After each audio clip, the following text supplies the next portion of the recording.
Welcome to the Benz Night Show. It's our episode 16, September 30, 2020. Salamat sa pag-uban ka na po magkaisunan and I hope you're okay there. Our temperature is okay. It's a good night, a good evening, and as usual, I'm saying please switch over to YouTube right now. Subscribe to our YouTube channel and post a comment on our YouTube channel. Nga mo dito kaigsunan. So kung ma-off tayo sa Facebook, sabutan na nga we want you to go to the YouTube. Okay, so do it right now. All right, so welcome. It's the 30th of September 2020 and episode 16. Walk sabot nga magkarat yun ang tutun lang nagsugod na ito sa programa magkaisanan. Okay. So, welcome na to ang sila Juniel Ningasga, Maria Vilma Indab, Esther Pasa. Salamat yung pagpamina mo. Si Juniel nasa Samon sa Talisay. Again, please move over to YouTube. No? Please move over to YouTube. Okay. So, it's a tragic evening because ang atong cases sa deaths worldwide niabot na gyud og 1 million makaisan. Abot na gyud siya og 1 million. For sa Philippines nato more than 300,000 cases already, and that's very devastating to the economy. Aside from the deaths nato nga more than 5,000. Okay. Kamuntanan din ha. So kung ma-off na ta sa Facebook, ipsabotan na ta sa YouTube. So, switch to YouTube right now. Okay. And, by the way,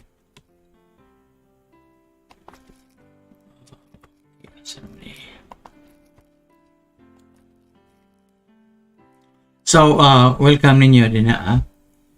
And, by the way, atong tanawon ang atong charts kung sanay maayo sa chart na to sa worldwide case. And kuan dita kanang we're actually sa today this morning na to, last night sa US ang first presidential debate for 2020, first presidential debate between President Trump and former Vice President Joe Biden, and it's a disaster. My comment is Trump is still being the obnoxious Trump, while Joe Biden is still the weak candidate Biden. I don't know why I consider him weak actually. Ang ngayon ta mo kontra ni Kwan, mo kontra ni for me may mo kontra ni Trump si Mike Bloomberg. Ang problema ni Mike Bloomberg, he went to the Democratic Party very late in the game. Una pa ni siya, he could have influenced a lot of primary voters sa Democratic primaries. Kumana siya. And tanawon sa nato ngadto ta sa kon magkaigsunan ngadto ta sa world news. Okay, ngarita sa world news. So, di patana nga sa ta sa atong bisita sa atong mga chat group mga kaigsunan. Sila si Jennifer Espargosa, Ilustrisimo Ricarte, minato si Wilson Herrera, Esther Pasa, Maria Vilma Indab, og si Jonel Ningasga. Okay. Og sa si Bika Toring, good evening, watching from Lapu-Lapu City. Kumusta maka Beka Toring? Okay, so okay, so ngarita sa we're going to go over to the world news. Ngarita sa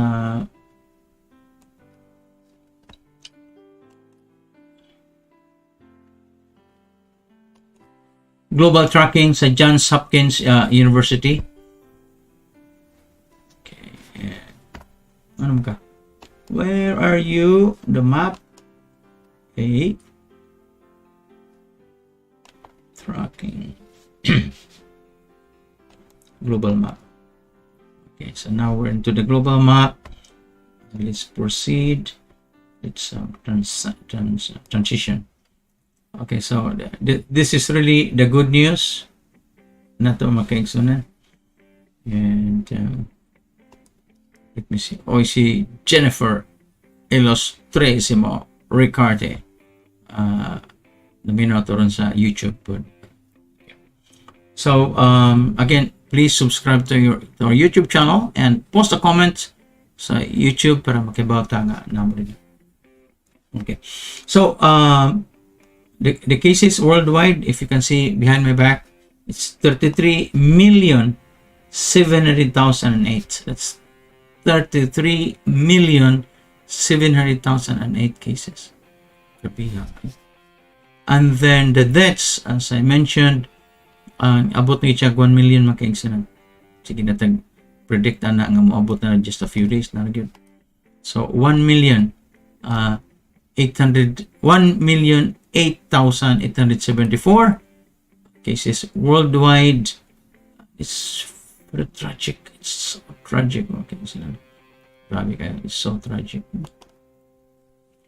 1,008,874 deaths. And in the US alone, 206,005 days. Abot din sila 200,000. That was the dreaded number. Abot din sila magkaigsunan. Kunya, nakadlo kanila kay they will have another 200,000 deaths in just October, November, December, in just 3 months coming. Grabe yan, no? Another 200,000 coming. And the sad news, as I mentioned to you, ang total population of the US is just about 330 million people, and that only comprises about 3 to 4% of the entire world population. And yet the deaths in the supposedly advanced first world country, at the center of the intellectual universe, the advanced country, the United States, advanced in technology, advanced in medical research, and advanced in everything. The center of the intellectual universe, the United States, 3 to 4% of the population of the entire world, but they contributed 20%, one-fifth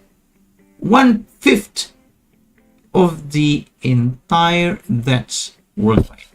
Ano itabo man na? Is that gross negligence on the part of the Trump administration? I don't know. Couldn't you just wear masks? Naglalis mo na sila sa una. Si Trump di mo yun makig-wear mask. Kaya nagtuo siya, it will just die down in Easter. Mawa na magically. Murag si Duterte. Puro sa mo mawa magically. Sa mga scientist mo.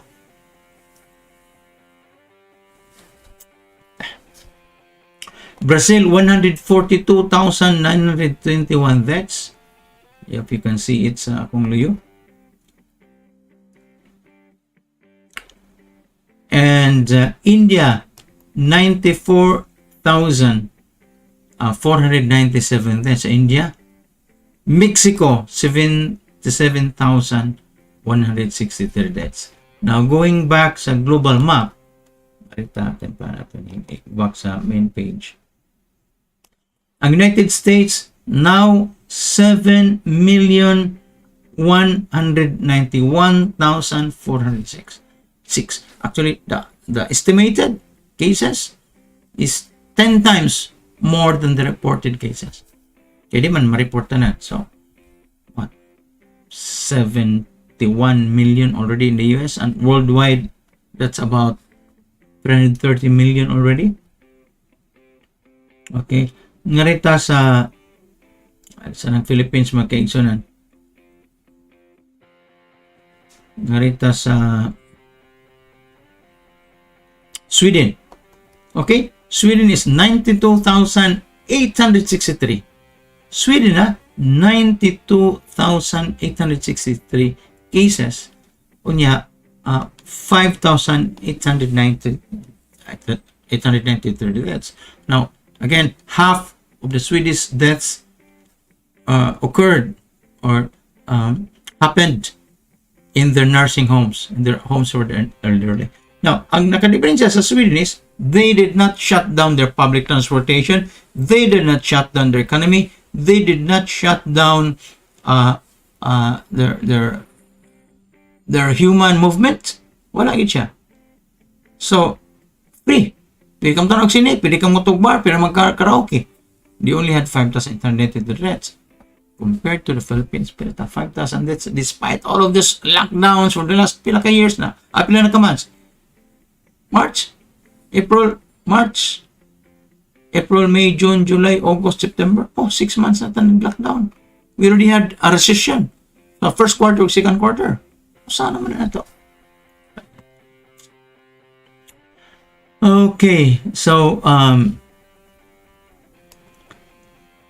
si Hana Bongkaras, good evening di Hana. Delia Pardillo, good evening. Los Viminda Gabutan, good evening. Mels Castro from Lapu-Lapu City, good evening. Grabe eh. Saan na lang na.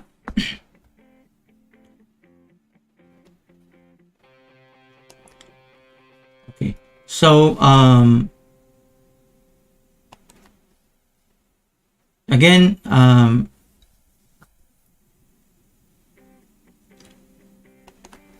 that's the. Uy, ano naman eh? Why is that like that?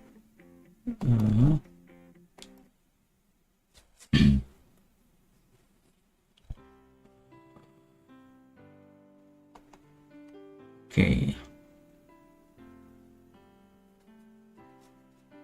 Supposedly, okay, narata, ha?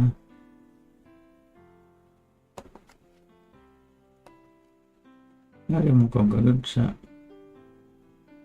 nari there makita natin and oops, why are you there? Chrome.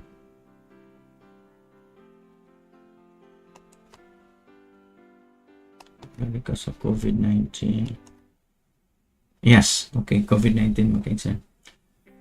Okay, so next atong tan-awon ning atong photos, browse PDF photo da. Okay, so we're going to view karugog kang window here. Kita ko nimo. And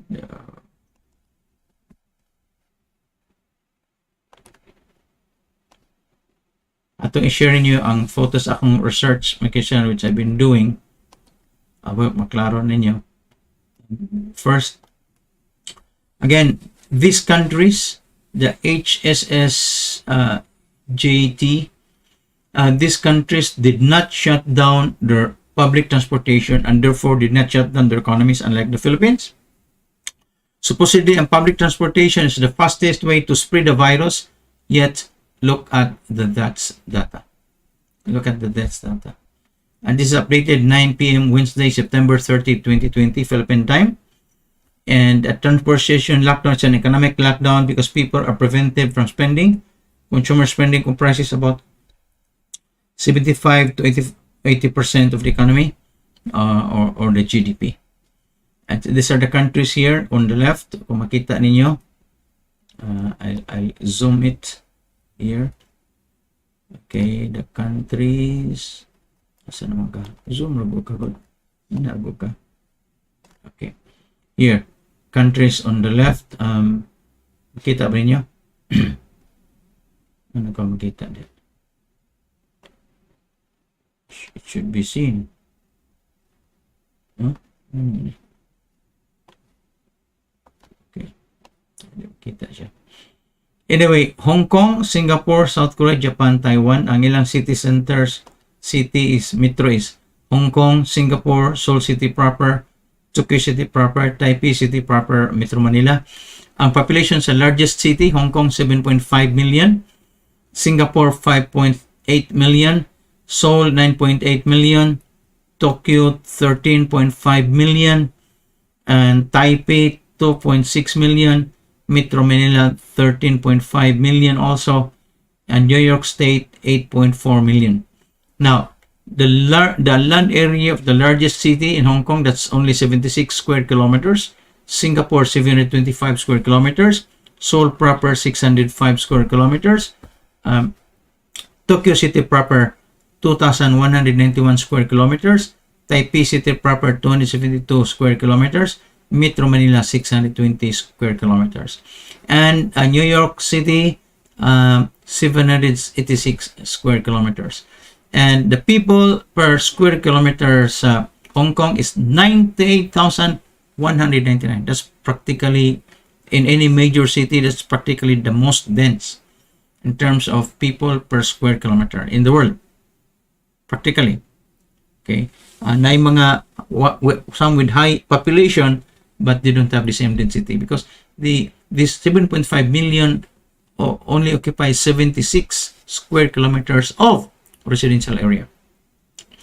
And Singapore's density of about 8,000 people per square kilometer. Seoul proper 16,000 people per square kilometer. Japan 6,000 people per square kilometer. Taipei 9,700 people per square kilometer. Metro Manila 22,000 people per square kilometer. Okay, so theoretically, Hong Kong should have the highest deaths and infection. And New York State, we have about 11,000 people per square kilometer. Ito na i-move. I hope klaro niyo mga kaigsunan.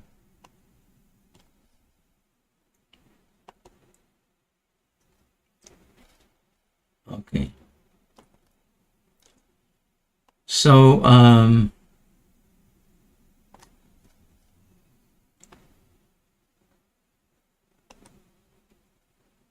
May na ha? May.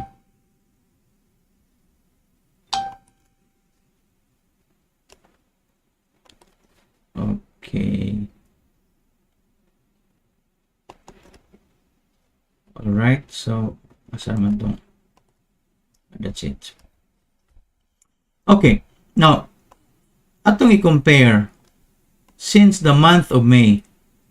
Here, if you look at the cursor, the month of May and compare it to the month of September. See, itong iko na. Itong i-zoom. May 1 to September 30. So that's May, June, July, August, September. That's 5 months. 5 months. 5 months. Ang deaths sa Hong Kong, May 1, they had 4 deaths cumulative. And September 30, they have 105 deaths cumulative. And the cumulative infected is 5,088. Now, the deaths in Singapore on May 1, cumulative 16. By September, it had a cumulative deaths of 27. The third here, this is Seoul, South Korea. Okay. South Korea on May 1, they had 250 deaths with 10,780 cases. And Seoul, as of September 30 today, they had 413 deaths and only 23,812 cases. Okay? Now, in Japan, they had 455 deaths on May 1 and they had 1,575 deaths on September 30. And the total cumulative infected is at 3,000. Okay. Now, Taipei, Taiwan, they had deaths, 6 deaths on May 1 and 7 deaths cumulative 730, September 30. So they only had 1 death since May. And their cumulative infection is 429 and then 513. Cumulative infected since January 1. So May 1 is 429, September 30 is 513 only. Now look at the Philippines. On May 1, the Philippines had 579 deaths only. 571 deaths only on May 1. Cumulative infected is 8,000. So you compare this 8,000 sa Philippines. May 1, 8,872 here. I hope you can see the cursor. 8,772. That's, Philippines. 579 deaths on May 1, cumulative until May 1, and then cumulative infected 8,772 until May 1. 8,000. So, look at that. On May 1, ang Hong Kong 1,000. Mas daghan pa actually ang South Korea, Singapore.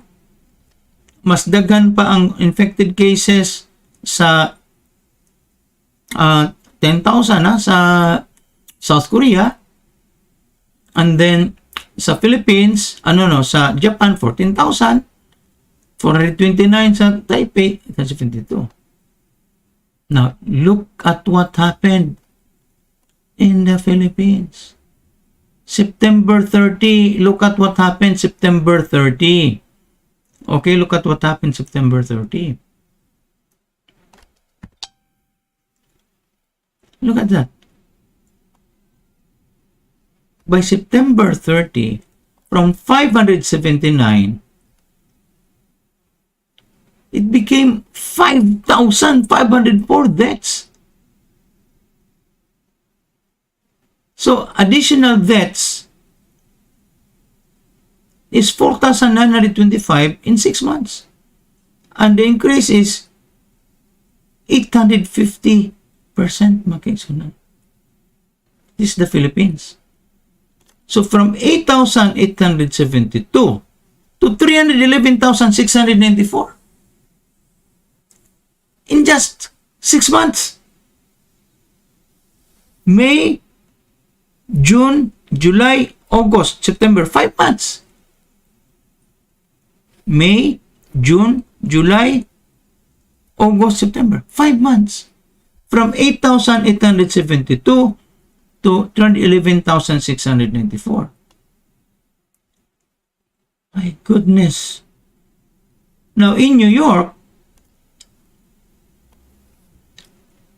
on May 1, they already had 18,600 deaths in New York.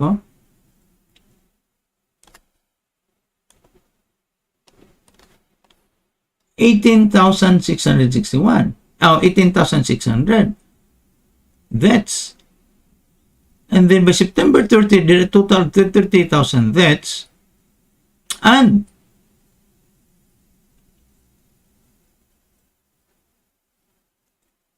from 308,000 cases, cumulative to 457,000 cases. Pero look at the Philippines. Grabe kay increase niya. What does that mean? We have not learned anything. We did not learn anything sa Philippines. Ano man na? Diba?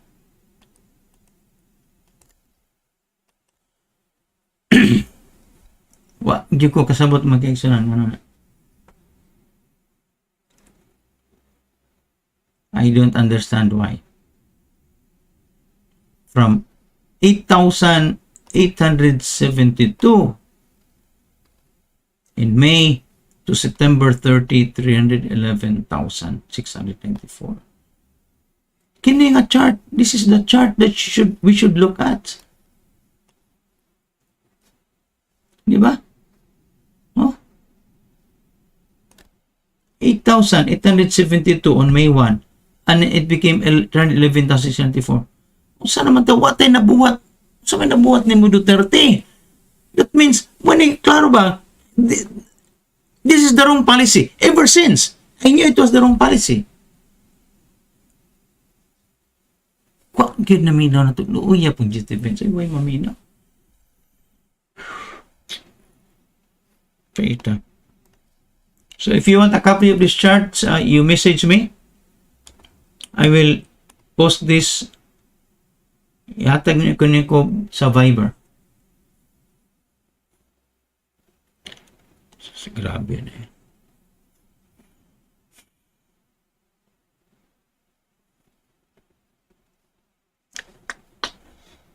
Ay, nako. Look at those numbers.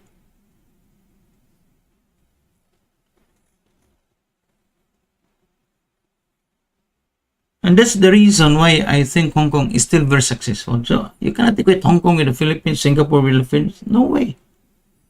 You have a 311,000 cases. 312,000 cases round off compared to only 8,072 sa May 1. Grabe ha.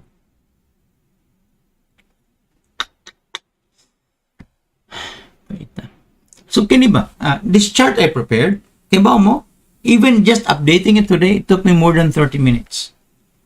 Pag-update na ko niya, I really spent time to do this. In fact, I spent time since May formatting this and updating this chart, this Excel file. And I wanted to show you an insight into policy decision making. Na dito mo compare lang nga dato man ng Hong Kong, dato man ng Singapore, dato man ng Korea. No. That's the wrong idea that we're giving to the people. It's not about being rich or not, it's about how we handled it. Atong immediate technique was shut down everything. We shut down for 1 month. It didn't work. Nagsaka punta. Now we're shutting down for 6 months na ta. No, samantang ka Duterte. Oy, are you sleeping on the job? Are you sleeping on the job? This is wrong policy. You change it. We have already 5 months. Ano? Nagsira mo na ita sa February pa. March na nagsira. March, April, May, June, July, August, September. 7 months na ta nagsira. I started my data gathering May 1. 7 months na ta nagsira. Please, wake up. IETF, wake up. We should use insights into the data. Meaning sila, numbers don't lie. Yeah, but numbers can be skewed and manipulated to suit your needs. In this case, I'm showing it the way it should be.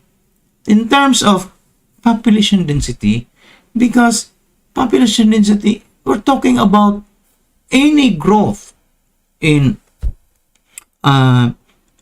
bacteria, population, viruses. All of this growth follows the law of the differential equation, exponential growth, which is the rate of increase is directly proportional to the population. The rate of increase. So mag-anam ka dakong population, mag-anam ka paspas ang rate. The rate is not constant. The rate is not constant.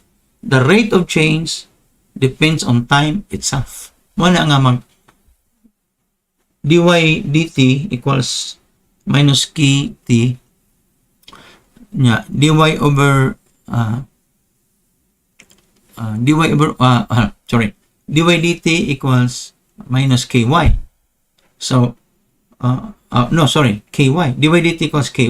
So you have dy over y equals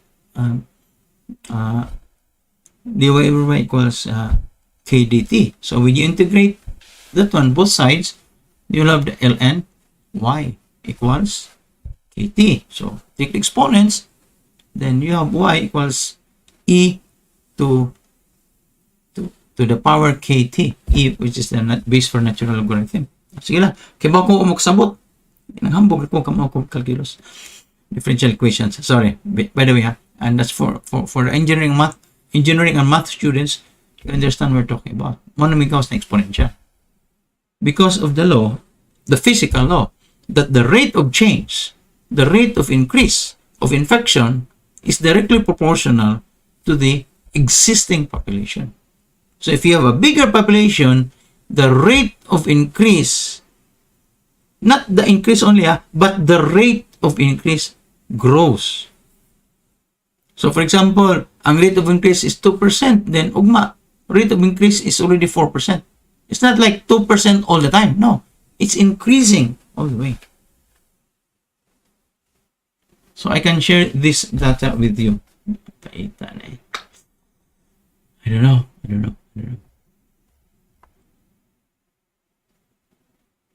So, if you're monitoring through YouTube, please type in your comments on YouTube. Okay.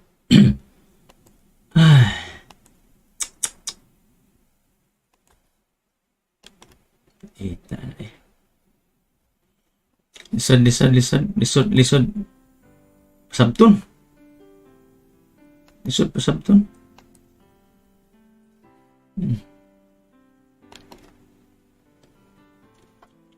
Itong virus update, magkaisa na. Nag-fired up kay ko nga mo discuss ani kay. But din, ato mong si kaya tagde sa kuan, namatay sa Sweden. Pero ang population density mo na. Now, we know that the Philippines is Metro Manila has a population density of 22,000 people per square kilometer. Pero noong kung 98,000 man, saan kag 98,000 people per square kilometer? One square kilometer is 1,000 meters by 1,000 meters. Now, look at this, 1,000 meters by 1,000 meters, and there are already 98,000 people living in that area. Di ba? Okay ba itong background niya? Nalingaw na magtanaw, no? Sa itong background. Muratag kuhan mag-extra, muratag kuhan na ni? Lupig itong scene na ni? I don't know. Daghan kayo mga comparison chart. Kani mo tanaw na to. And remember, these countries I mentioned, Hong Kong, Singapore, South Korea, Japan, Taiwan, they did not shut down their public transportation. That's the most important thing. They did not shut down their businesses. They encouraged them to stay at home. They did not shut down.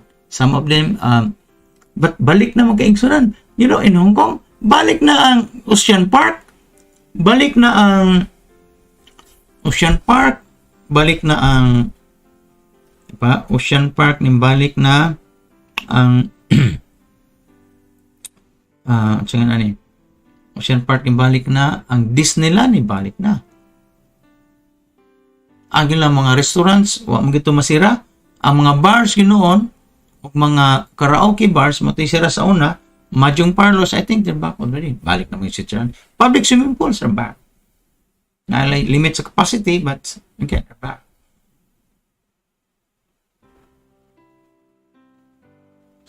Grabihan eh. And look at Singapore. Still, 27 deaths. And look at Taiwan. 7 deaths. September 30. Grabihan eh. So, if you want to have a copy of this, kung ipadaan nyo sa Viber. Okay, so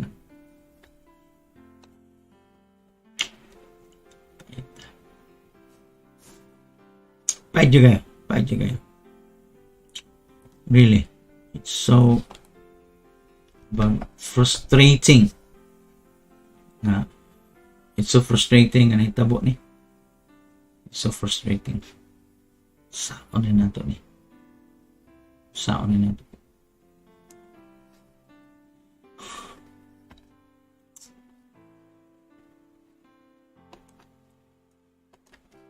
atong mga news makaigsunan.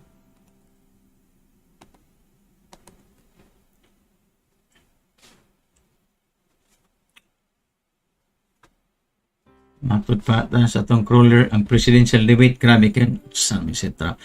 Ay murag si Trump ba? Ako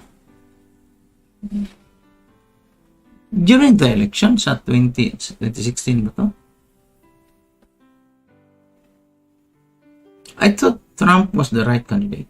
Yes. Because he ran a business. I thought he was good business manager. Then karon na realize makaigsunan in the last 10 or 15 years he did not pay taxes. And in one of those he paid taxes, he paid only $750 in federal income tax. Yung businesses were losing money. Nakakwarta na siya katong the apprentice, millions of dollars. So paper kuan din si kuan marabag emperor's new clothes din si Trump, diba? So frustrating si Trump magkaigsunan. And during the debate, very obnoxious, kept interrupting with Joe Biden, and Joe Biden also was not focused enough for me. I think Joe Biden is very old also, so Joe Biden might have some problem concentrating. He gets lost in his discussion, but I don't know. He might have early signs of Alzheimer's disease. I don't know. Pero kana mawakas imong concentration, that's one of the signs ba? I'm not sure. I'm not a doctor. And then kinsay nga na ni moderator. I think Chris Wallace from Fox News. Di wa kay siya maka-moderate. And then coming up will be announced also the vice presidential debates. Now, there are 3 presidential debates ang usa ka ganina this morning, which is evening na sa US. And they have 2 more presidential debates. And there are also vice presidential debates. And the debates today, this morning, I watched a few hours ago, 8 hours ago, 10 hours ago. Very frustrating. Maybe we don't like Trump, but Joe Biden is not a strong candidate either. Mas ganahan ko si Mike Bloomberg may debate nila. Because Mike Bloomberg is a self-made billionaire, not inherited from his father, and he's also an intellectual, and he has run the city of New York. Si Trump po, maganda siya political experience. And he's been hit with cases of frauds katong Trump University niya, yung mga foundations niya karon, ang iyang mga tax results nga wa pa gi-reveal sa korte, but the Supreme Court said that he must reveal his tax. The Supreme Court said, but sa New York Times they already wrote a story about Trump's not the actual figures, but a description of the figures, like what siya mabayad, ang gibayad $50 na, $750. So a lot of people are disappointed with Trump, especially the COVID-19 response. So maybe Biden will win a few weeks from now. However, according sa conspiracy theories, mga time travelers who came back from 50 years from now, or 100 years from now, or 300 years from now, who came back to our time in 2019, ano ko tanong sa 2020 na, mga 2019 na mga time travel akong tanong. Time travelers, Apex TV, time travelers. Iba mo, according to them, sa time travelers, conspiracy theory, ay magtuwa kay conspiracy theory, ma-re-elected ko si Trump. So, tanaan ito mga time travelers o tinuod ba sila? Elected si Trump.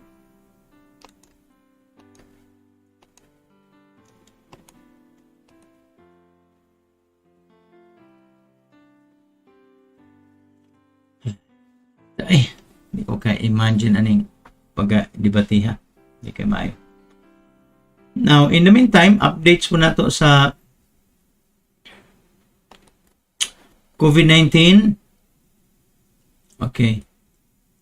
COVID-19 cases misaka sa mga college students sa pag-open sa mga universities. Open sa September man.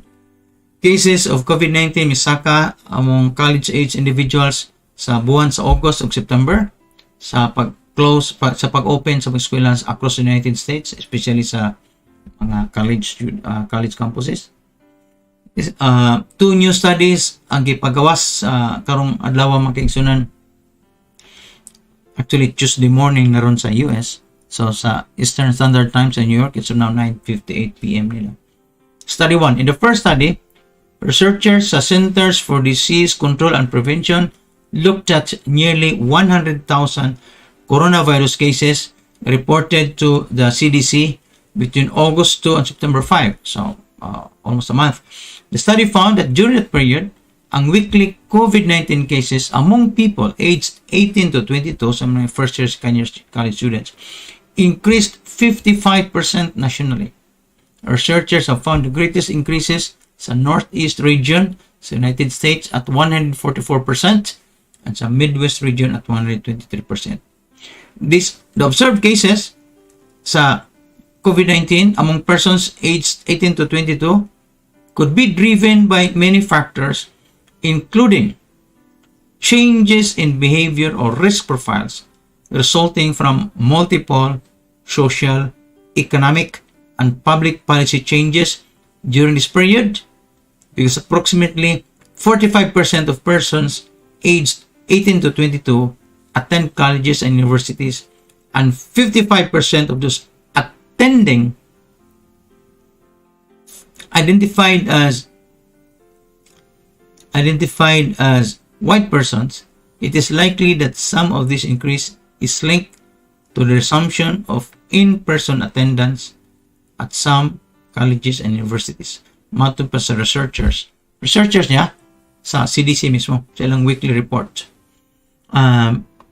Previous reports identified young adults as being less likely than other age groups to adhere to some COVID-19 prevention measures. So, kanina mga idara, itinto-titi, balungon ko nun sila, which places them and their close contacts at higher risk for COVID-19. Ang ikadawang study, second study, led by a team dito sa North Carolina Department of Health and the University of North Carolina. Nagpakita nga what happened in real time as students began to return to campus on August 3.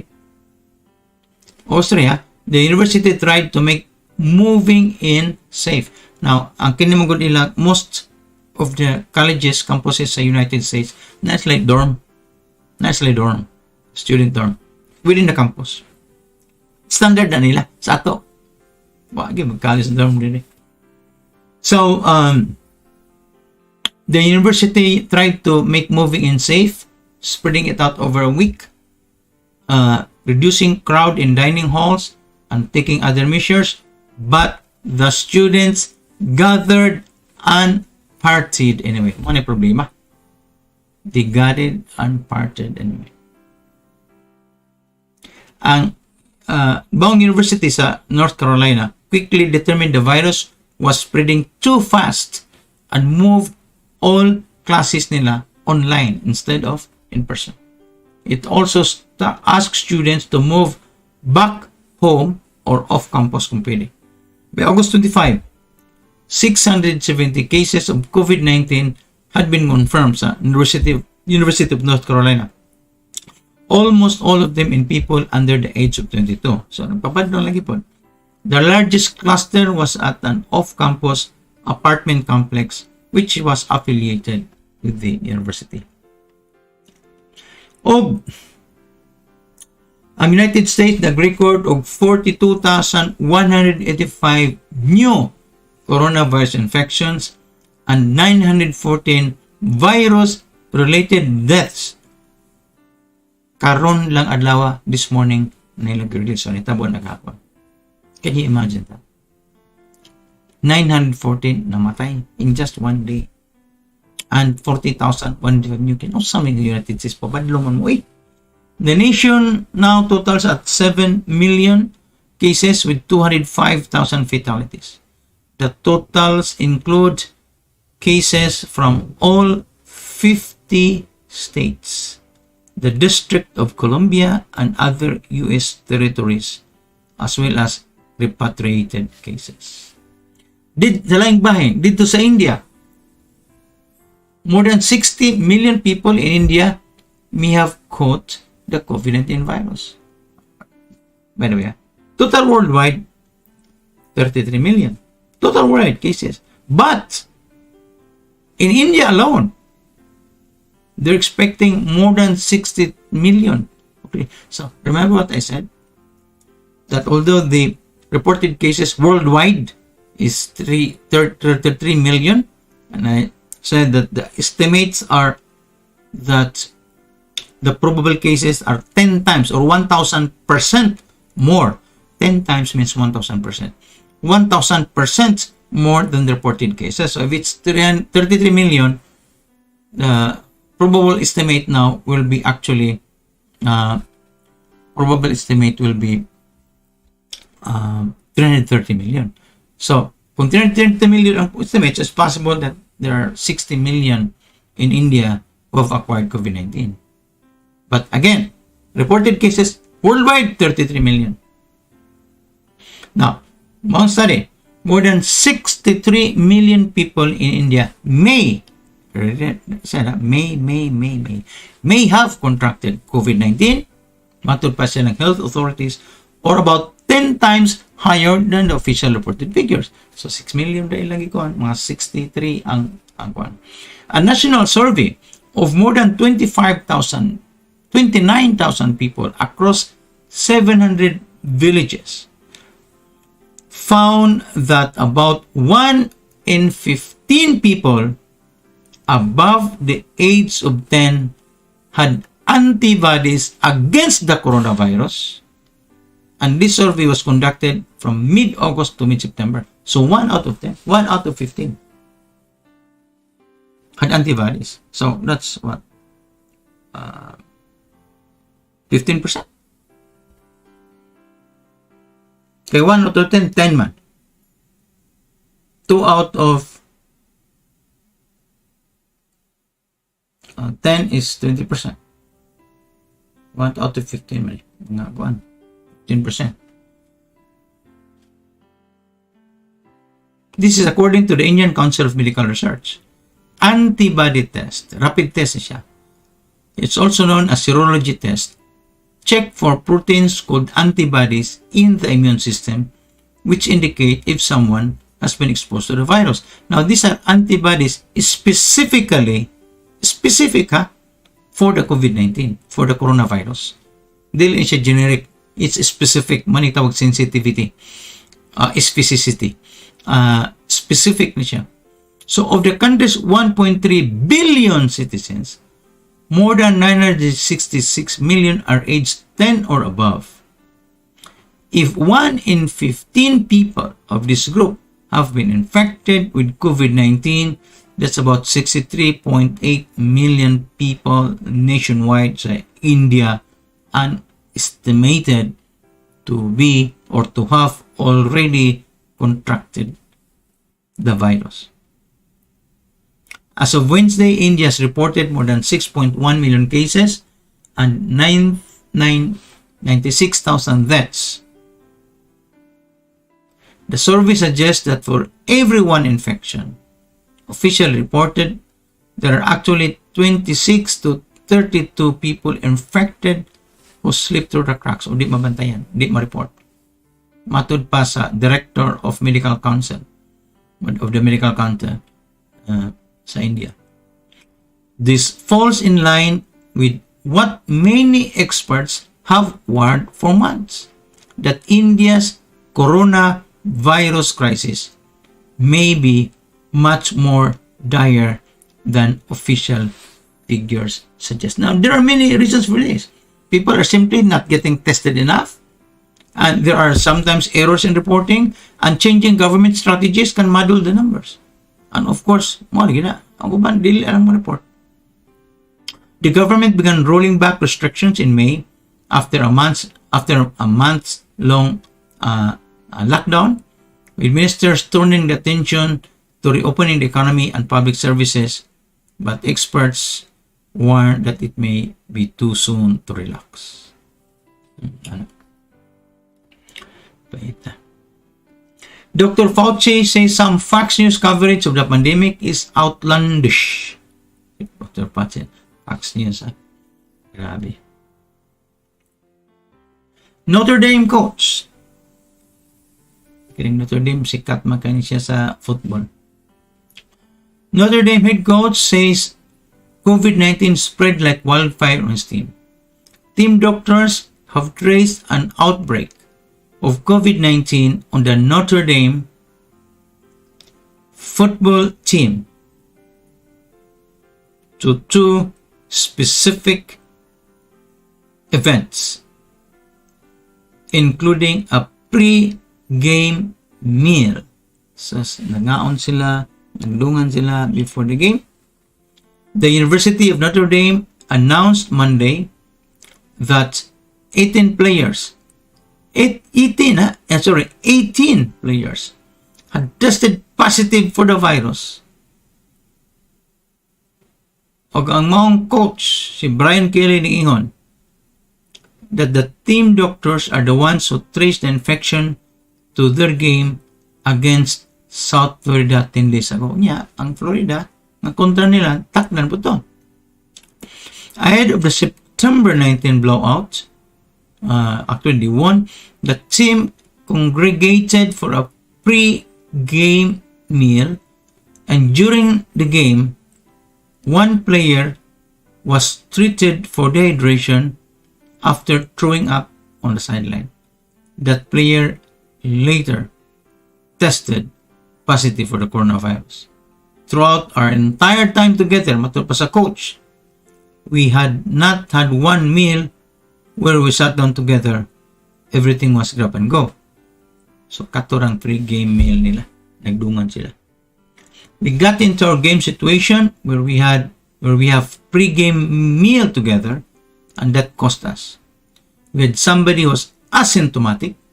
Why symptoms? And it spread like wildfire throughout our meeting area where we were eating, and then it got guys in contact tracing. After the sideline incident in the South Florida game, ang coach nga si Kelly disclosed the challenge of containing the virus. We have to think about giving antigen tests on the sidelines for stuff that we never thought of. The kind of shifting sands of this whole thing. Learning in game. What do you do? What don't you do? Ang positive tests forced the Fighting Irish, Notre Dame, the Fighting Irish, Catholic may ang Irish, Notre Dame, sa mata Notre Dame, mura og Mother, the Great Mother, something like that.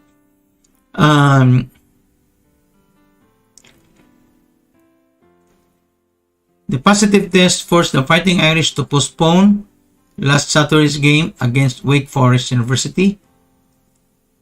The team's next game is scheduled for October 10 against Florida State U at home in South Bend, Indiana. Sa Notre Dame. Grabe na eh.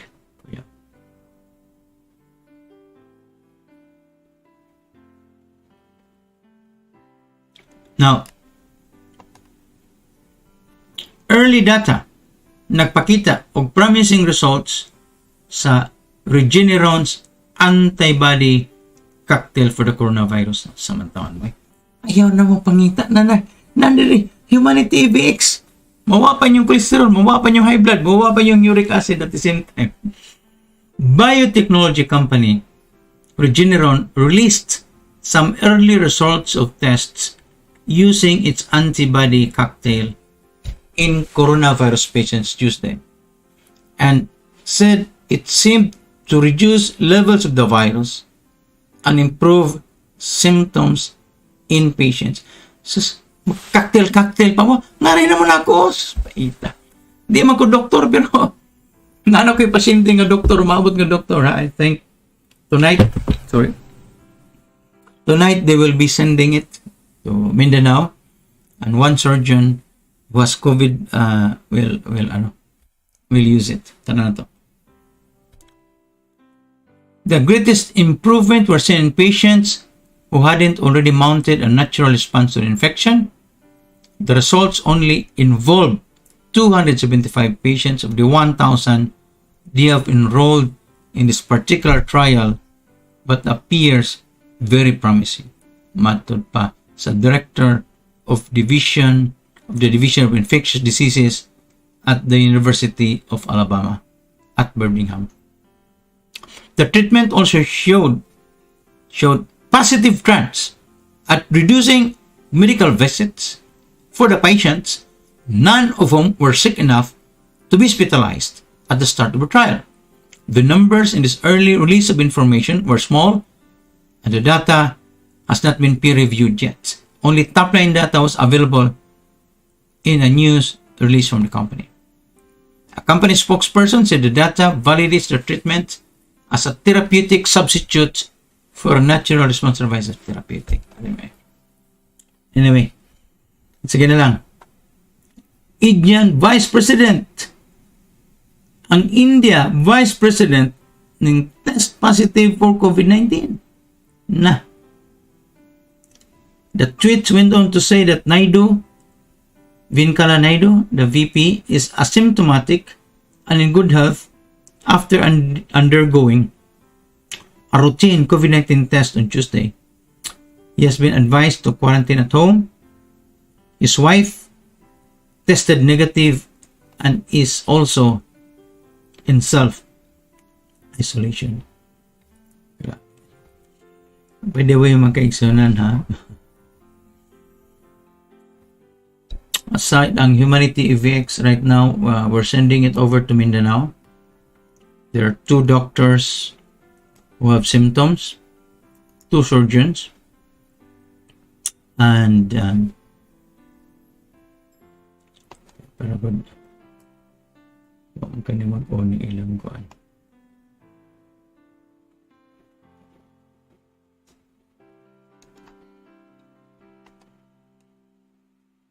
Okay. Now,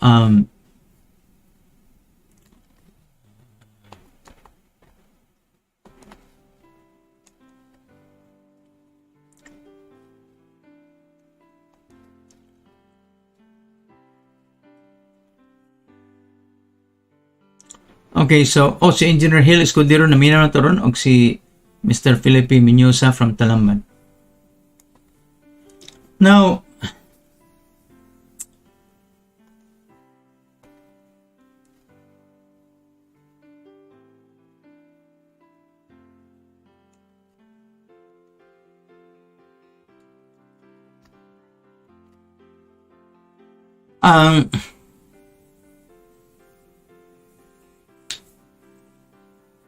dagan ang utanan ako. Whether ang Humanity EVX can be used for daily maintenance. The answer is, in addition to the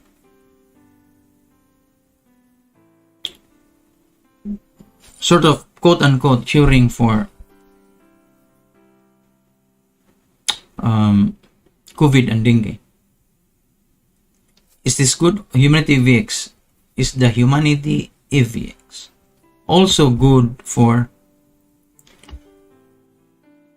daily maintenance? And what laboratory results do we expect? So, namin nasawayan mga kaigsunan na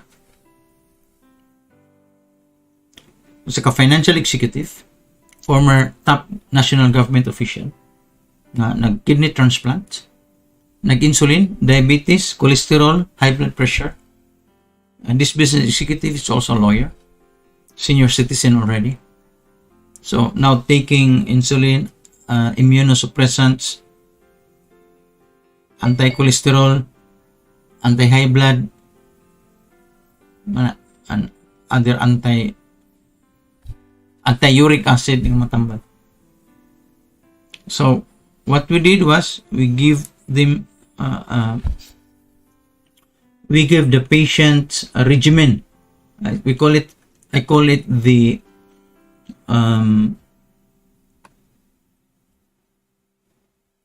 I call it the I call it the immersion loading. Ano man ang immersion loading? Immersion loading means we immerse the patient with Humanity EVX for 10 days. 2 bottles per day for 10 days. That's 20 bottles in all. And then let's see what happens after that. Okay, so here's a recent case. After mere 10 days of Humanity EVX at 2 bottles per day taken from September 7, we're talking about 2 weeks ago, September 7 to September 17, 2020. Now, compare na mo ang laboratory results sa July, end of July, ng results. And then, also laboratory results after EVX, which is September 18. So, on the next day yun. So, we have a very surprising result. Very amazing result. I myself am surprised. And the thing is, with these results, can your combination of expensive maintenance drugs do this in just 10 days? It's like breaking 20 Olympic records using only one solution. So, partial summary, katong makadungog ninyo. Remember, this patient, senior citizen, nag-insulin, diabetes, high ang cholesterol, high ang uric acid, low ang iyang platelets, low ang iyang mga lymphocytes, low yung mga nutrients, kanang mga minerals like magnesium, potassium, and naay protein yung urine, naay creatinine yung urine, ang yung creatinine levels, creatinine ratio, calcium ubos, SGPT ubos, taas, and the protein to creatinine ratio taas, random urine protein taas, magnesium ubos. So, mo ni siya results. Ang gitabo ron, in just 10 days, here's what happened. Okay? Ang total cholesterol sa mga senior citizen, total cholesterol, ni down by 27% now. Can you imagine that? Usaray mo ginom, ang Humanity EVX ra, ni down ni mong cholesterol by 27% in just 10 days. Can your combination of expensive maintenance drugs do this in just 10 days? It's like breaking 20 umbilic records using only one solution. Total cholesterol down 27%. Triglycerides down 14%. HDL down by 19%. LDL down by 37%. VLDL down by 14%. Fast blood sugar down by 3%. Creatinine increased from 0.87 to 1.28, very much within range. Total calcium up by 28%. Send ka mo up yung calcium. All of this, how we just one solution, the Humanity EVX. Total calcium 28%. Uric acid down by 10% in just 10 days. SGPT 47% down in just 10 days. Remember, this is the cheapest. You take only one solution and it breaks all records across the board. GT Benz, it breaks all the records. Well, katong end of July nga test, that was the best that all these medicines can do. Di ba? The best that all these medicines can do. Okay. Now, ang uric acid down by 10%, ang SGPT down by 47%, tagay kung tambal ninyo, maka-down mag 47% na inyong tambal sa SGPT in just 10 days. And all of this, or napo kabong imong klases tambal, kaya napo manay kakuan. Kini usara. In fact, kanang tambal imong ginom ron, makasaka na si imong uric acid. Ang ato ni ubos ang uric acid, ni ubos ang SGPT. Sodium 7% down. Ang protein to creatinine ratio is 34% down. Random urine protein is 70% down. Random urine creatinine is 54% down. Magnesium is 14% up. Now, so saan ang magnesium? Uy, our blood needs a lot of magnesium. Yes, magnesium. White blood cell up by 25%. Asa ka sakag. Why makasuli mong virus? Ano eh? Ang COVID, white blood cell mo 25% up, patay na mong COVID. Yung coronavirus. Platelet, 23% up. Urine glucose, negative ang urine glucose na. Urine protein is already negative. That's the cheapest way to solve the problems. In just 10 days. Grabe. Na normal na siya. I have all the data in Excel file. I'm going to release later on, but of course, I'm not naming the person because confidentiality of information, but we can discuss what happened to the results without naming the person. Kamo na may problema sa uric acid, bang, high blood, SGPT, problema niyo, low inyong, taas inyong triglycerides, taas inyong urine glucose, urine protein, taas inyong random urine protein, random urine creatinine, ning down, okay, taas inyong SGPT, taas yung uric acid, taas yung mubo yung calcium, patasan na. So, can you imagine triglycerides? Total cholesterol, 27% down. Ang LDL, low density cholesterol, 37% down. Ako, grabe na. Anyway, salamat sa inyong pag-iguban ka na po magsiganan. Tao na ba inyong mga messages uban? Okay.